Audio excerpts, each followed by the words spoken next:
आसूची लघुचाप प्रबल वर्षा आशंका हाँ ओडिशार नुहे तमिलनाडु कर्णाटक केरल एवं श्रीलंका तो यही अंचल आसंता 9 तारिख अर्थात जनवरी 9 रु 12 मध्य लघुचापटी स्थलभाग अतिक्रमण कर संभावना अच्छी तमिलनाडु पाखे जहाँफल कि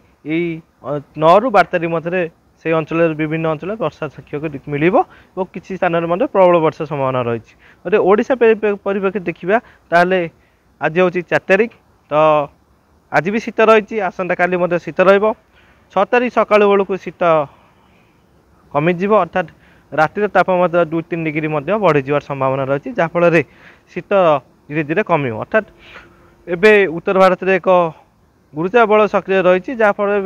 सूक्ष्म ठंडा वायु ओडिशा को प्रवेश कर अनुसार शीत रही जेहेतु आसंता काली 5 तारिख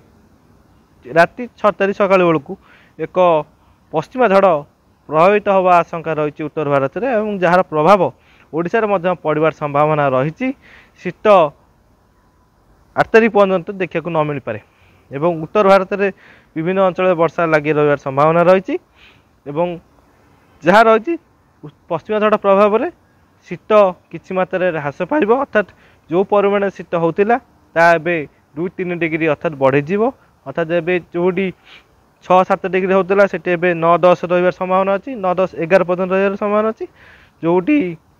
10-12 रोला से 15-16 मध्य तापमात्रा रही अच्छे अर्थात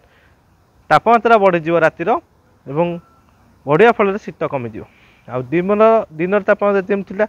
से अनुसार रही मात्रा हल्का बादल देखा मिल किंतु वर्षा सेमती ना अर्थात 9 तारिख पर पुणी राज्य में शीत बढ़िया संभावना रही